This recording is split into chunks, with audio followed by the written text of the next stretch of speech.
3 weeks into the war between the United States, Israel, and Iran, one question is echoing across global capitals. Where is NATO? Despite the scale of this conflict and its potential impact on global security, the Western military alliance has stayed out of direct combat.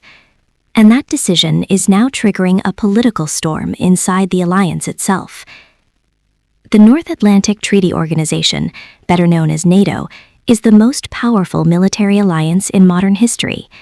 But in the current conflict involving Iran, the alliance has taken a cautious and distant approach.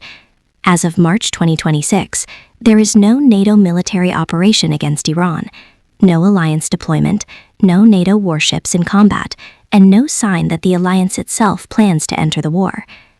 Instead, European governments are watching the crisis closely, while limiting their response to diplomacy and monitoring. There are several reasons behind this cautious stance.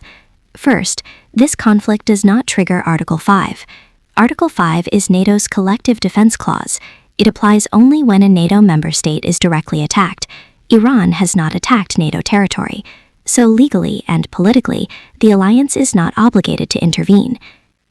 Second, European governments fear escalation. A wider Middle East war could send oil prices soaring, damage global trade, and potentially trigger new waves of refugees toward Europe. And third, perhaps most importantly, Europe's strategic focus remains on Russia and the war in Ukraine. For many NATO leaders, opening another major military front in the Middle East would stretch already limited resources. So for now, NATO is watching the war but staying out of the fight. This cautious approach, however, has not gone down well in Washington. U.S. President Donald Trump has sharply criticized NATO allies. He has called on several countries to deploy warships to help secure the Strait of Hormuz, one of the most important oil shipping routes in the world. According to Trump, Europe benefits from Gulf oil supplies, while the United States and Israel are doing the heavy lifting. He has also warned that NATO could face a very bad future if allies fail to contribute more.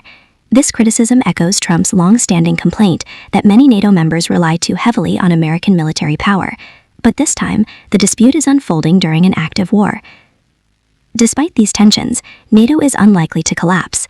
The alliance's institutions, its command structure, defense planning, and political coordination are deeply embedded. However, the Iran conflict may accelerate major changes inside the alliance. European countries are already under pressure to increase defense spending. Some analysts are even discussing targets well beyond the traditional 2% of GDP. At the same time, leaders in countries like France and Germany are pushing for greater European strategic autonomy, the ability to act militarily without relying entirely on the United States.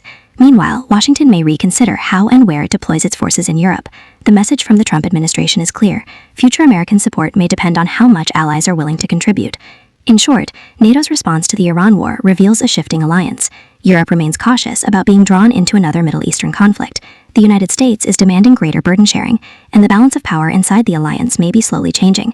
NATO will likely survive this crisis, but the Iran war may mark the beginning of a new era, one where the alliance becomes more transactional, more divided, and less dominated by Washington.